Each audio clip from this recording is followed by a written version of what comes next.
The Crown star Emma Corrin has called for the Best Actor and Best Actress categories at major film awards to be merged into a single, gender-free one.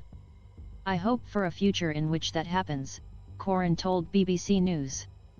The star, who identifies as non-binary and uses they/them pronouns, added, "I don't think the categories are inclusive enough at the moment." The organizations behind the BAFTAs and Oscars have indicated they are engaged in discussions about the subject. "It's about everyone being able to feel acknowledged and represented," Corrin said. The 26-year-old previously won a Golden Globe and was nominated for an Emmy for their performance as Princess Diana in Series 4 of The Crown, but that was at a time when Corrin was still accepting she/her pronouns.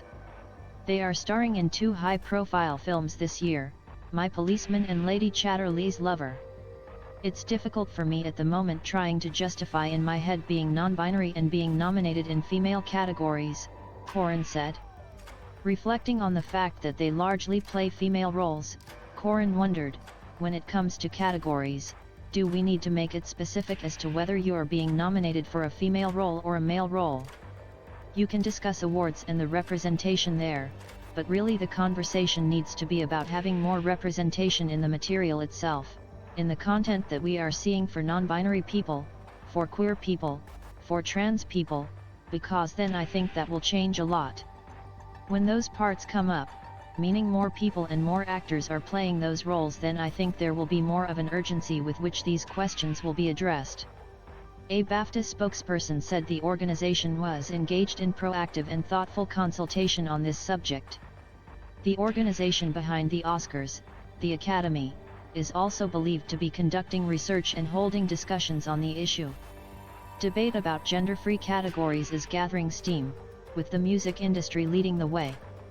The Grammys went gender-neutral in 2012, while the Brit Awards merged their male and female solo categories into an Artist of the Year category this year. Chart topper Adele went home with the first trophy. However, in her acceptance speech, she said, "I understand why the name of this award has changed, but I really love being a woman and being a female artist. I do. I'm really proud of us." Analysis by Stephen McIntosh, entertainment reporter. This is a more complicated debate than it looks. While gender-neutral categories are seen by some as socially progressive, they could have unintended consequences, and there are several factors to consider. Firstly, this decision could actually result in less equality in the long term.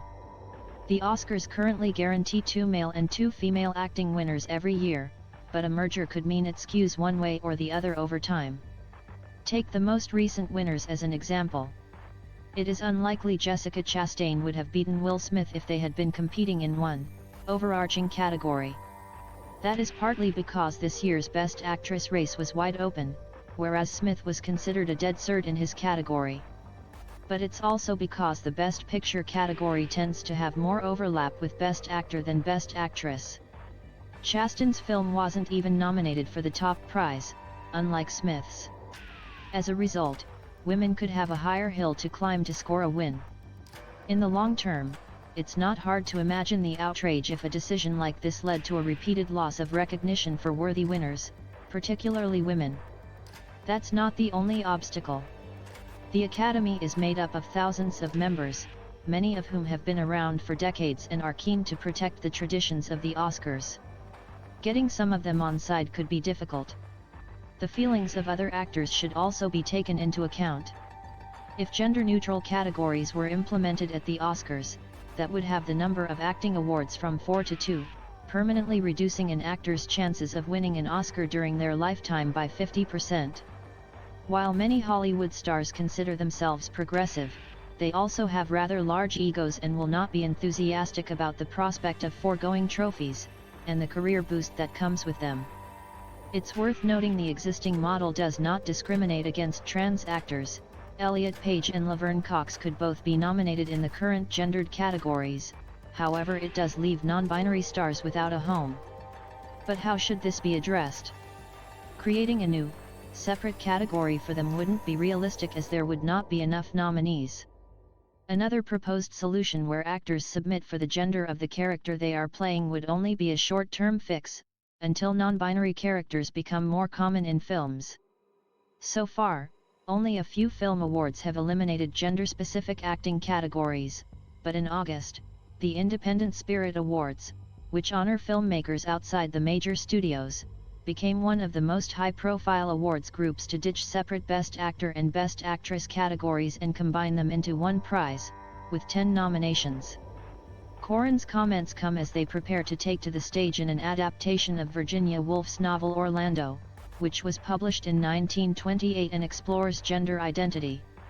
Orlando begins life as a young man in the 16th century, who travels through time and gender to become a woman in the 20th century, having affairs and heartbreaks along the way. On a very personal level, I really relate to the journey of gender and the celebration of fluidity, Corrin said. They have become something of a pin-up for non-binary identity, sharing their gender journey on social media. Last year they also posted pictures of themselves wearing a chest binder.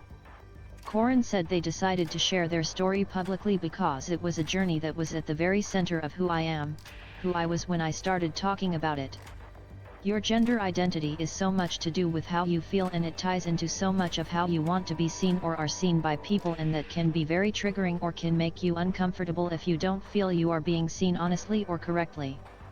I think that it was necessary for me to be open and honest about it because otherwise I would have felt I was being perceived wrongly. They believe visibility and representation is key to the necessary and urgent discussions around gender in society at the moment. I know how much I've been helped by people in the public eye who have been open and generous with their journeys, and how much it's helped me feel comforted and acknowledged and like I am on the right path. And I think that if I could help in any way by being open, then that would be good. They said they did not worry that being so upfront would limit the kind of roles they got offered in the future. I would never sacrifice integrity or honesty because of work that I may or may not get. My being non-binary is not a rejection of femininity or my femininity in any way. It's sort of an embrace of that. I still want to play women. My experience on this earth has been a female one, and now it's sort of a very fluid one.